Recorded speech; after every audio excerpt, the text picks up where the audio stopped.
আমি কোনো পুকুরে কিংবা কোনো খালে মাছ ধরার জন্য জাল মারি নাই। আমি জাল মারছি চলাচলের যে রাস্তাটা আছে ওই রাস্তার মধ্যে আমি মাছ ধরার জন্য জাল মারতেছি।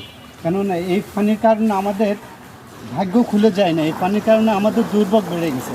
এই পানি হওয়ার কারণে কোনো অটো রিক্সা কিংবা সিএনজি যাতায়াত করতে পারতেছে না, যার কারণে পার্সোনাল যত জিনিসপত্র বাজার সদাই করতে হয় এই পানির মাধ্যমে নিজেরাই কাঁধে করে নিতে হয়। আসলে এই পানির কারণে আমাদের অনেক ক্ষয়ক্ষতি হচ্ছে, মানে যেটা বলে প্রকাশ করা যাচ্ছে না। বর্তমানে নোয়াখালীতে প্রচুর পানি বেড়ে যাচ্ছে ইদানিং, এই পানির কারণে অনেক ক্ষয়ক্ষতি হচ্ছে। সরকার যেন আমাদের এই নোয়াখালীর দৃষ্টি করে, যেন এই পানি থেকে দুর্ভোগ মানুষ মুক্তি পায়। ওকে। হুম।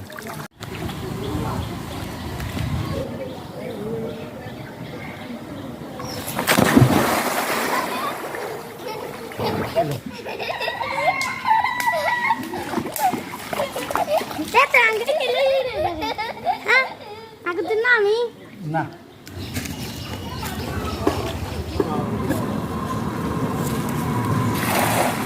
দেখেন, এটা কিন্তু বাচ্চা, রুই মাছের বাচ্চা। তো আমি ইচ্ছা করলে ছোটো মাছটারে নিতে পারি, কিন্তু এইটারে যদি আমি নিই তাহলে এটা ভবিষ্যৎটা নষ্ট হয়ে যাবে। এটা যদি পানিতে থাকে তাহলে যদি এটা আরও বড় হতে পারে, তাহলে এটা খেয়ে এখন কোনো মজা পাওয়া যাবে না। তাই এটাকে ছেড়ে দিচ্ছি, তার জীবনটা উন্মুক্ত করে দিলাম। চলে যা।